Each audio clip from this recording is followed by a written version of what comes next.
because we're going to stay in my conference, the ACC, and our power, Clemson, against the number 5 seed, Texas. Again, QB duel, Cade Klubnik versus Quinn Ewers or Arch Manning. One of those two, unless Arch is already visiting Chapel Hill. Come on over, Arch. Come on over. Listen, this one to me is intriguing because everybody talks about Dabo. Dabo, not getting in the transfer portal. Obviously, we know how they started in that first game against Georgia, where they got blown out in the second half. Cade Klubnik has moments where he looks great, and then he has moments where it's like, really, you're not doing that great. But to Alex's point, in the ACC championship, you look good. They looked real good. And honestly, yes, the game was close towards the end, but it didn't look like much of a competition early on. Eric, I'm going to come to you. Texas is a team that I really can't gauge right now. I've seen them dominate. I've seen them do well, but then I've seen them play in certain games like in Georgia, and you're kind of sitting here like, is this the real Texas? Like, is this the high-powered team? Now, albeit that's Georgia. We know how good they are, but still, Texas, to me, I keep trying to figure it out. Who's going to be their guy? Is Quinn Ewers going to be the Quinn Ewers from a year ago? Is Arch going to steal the show? And then you're going up against a Clemson team that people still sleep on, but as long as you get in the door, you have a shot. What are you thinking about this game, man? This one for me, it kind of comes down to the prep time. Sark having all this extra time, a couple weeks before the game, I think, had the game been just boom right after conference championships, I would have given Clemson a better shot. With that said, nobody is better at convincing their team that they are the underdog than Dabo. With the tiring Tyler from Spartanburg or all the other dadgummit stuff that he comes up with. I'm just not sure I see it with this Clemson team. They've got some really, really nice pieces, but I think the Texas roster is just better. And another thing that we all jump back and forth on is I just don't think Quinn Ewers is he's not Tommy Rees when Tommy Rees was at Notre Dame. Like, he's a good quarterback. I don't understand. It's just because we got the pretty nice car behind him that we all think is going to be the Ferrari, but we don't know. I'm just not sure. But I think Ewers is really good. But I think it comes down to Sark having 2 weeks to dedicate to this game. Next week might be a different story with their matchup, but that prep time, that defense is really good too. And Ryan Wengo, Texas just has it, man. Georgia is Georgia, to your point. That's the only thing I can go. Georgia is not going to play down when they're playing a team like Texas. So you're going to get the best Georgia, especially when everybody from Texas was saying that they wanted Georgia, like some goofy team in the North is saying right now. So sorry, that was a bit long-winded. I'm just thinking it through. I want to find a way for Dabo to be able to pull it off, but I just don't. Klubnik's not there yet for me. And that's the thing. I mean, honestly, I totally agree. And with the exception of the loss to both losses to Georgia, Texas has no blemishes, And I can't, when I look at Clemson, they have the 3 losses, but they didn't, Alex, we talk about a team that really didn't look that great up until you start, the last couple of weeks. Then obviously they play themselves into this position. But this has not looked like a playoff team to me for a good portion of this season, watching them in the ACC. Texas got the horses. I mean, can Dabo get these guys amped up to play in this ball game? Or, is Clemson, was it just a nice story? Clemson's got a shot for one reason I'll get to in a second. Clemson's not a playoff team. The only reason they snuck in is because nobody wanted to win the ACC and they took it. That's the only reason they're here. If you look at the actual rankings, they're 17, something like that. Like, they're not not a playoff team. They lost to a team that's actually ranked ahead of them in those rankings, but it is what it is. Clemson has a shot because as much as I too love Quinn Ewers, look at him in these big games the last couple of years. Mm. When it got to the crucial moments against Washington last year, he crumbled. Mm-hmm. Did not play well when he got near the end zone on that last drive. I think a couple of those throws he absolutely should have made was the difference between them winning and losing.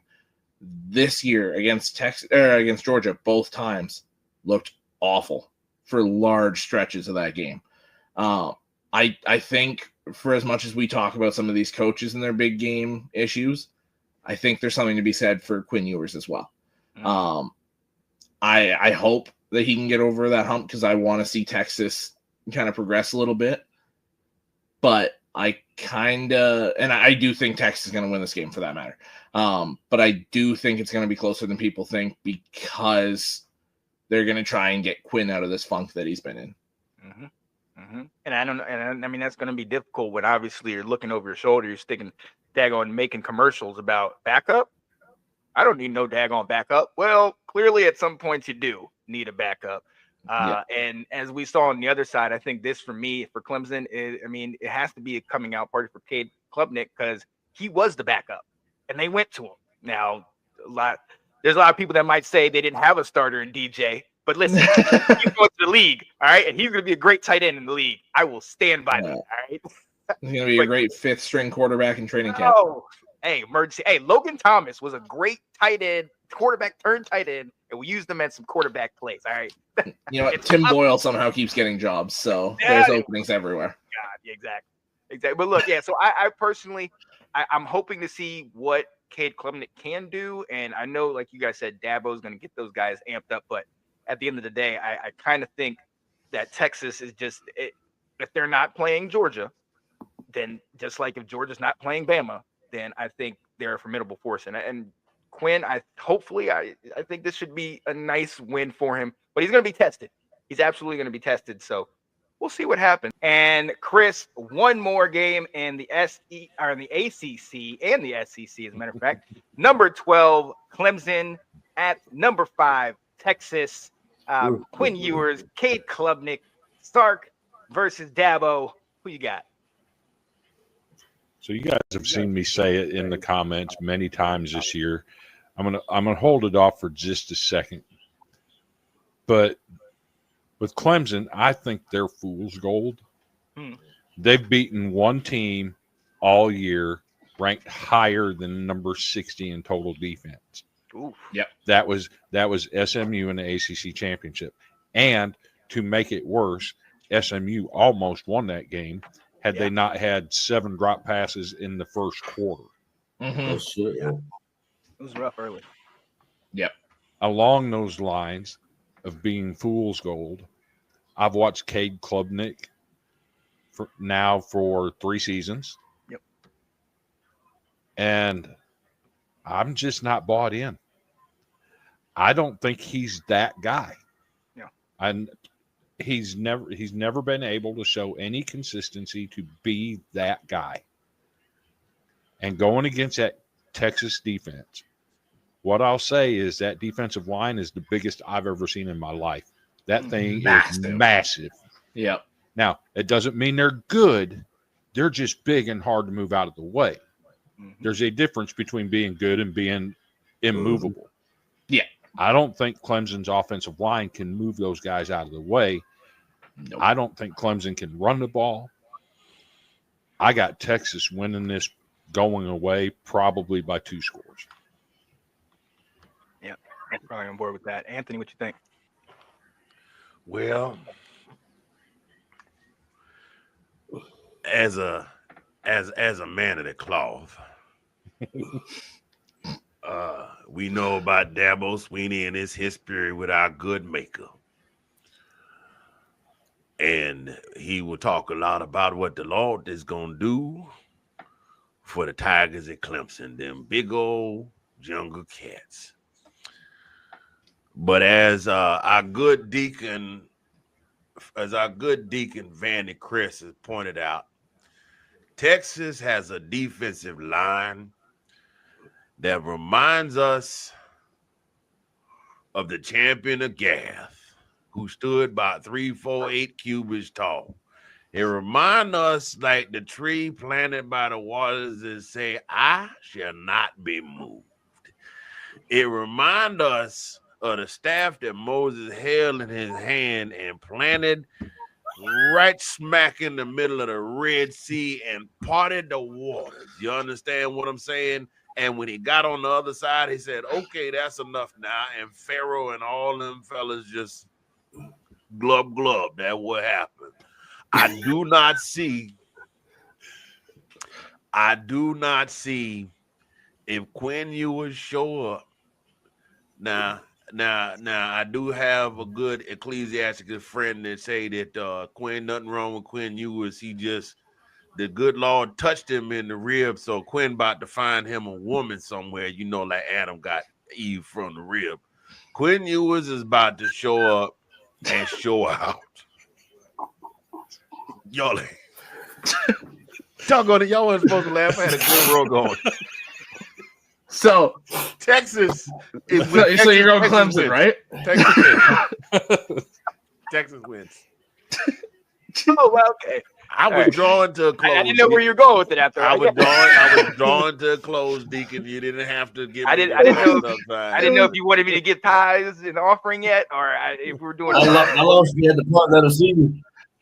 Well, it was like mentions of Texas, and then it goes way over here, and then mentions of Texas, and way. I was just like, I was like, okay, I was working my way there. I couldn't hold it together, though, man. I'm looking at y'all, and y'all are dying. I'm looking down at my keyboard. I just looked up, and y'all are dying, and I said, that's it. That's it.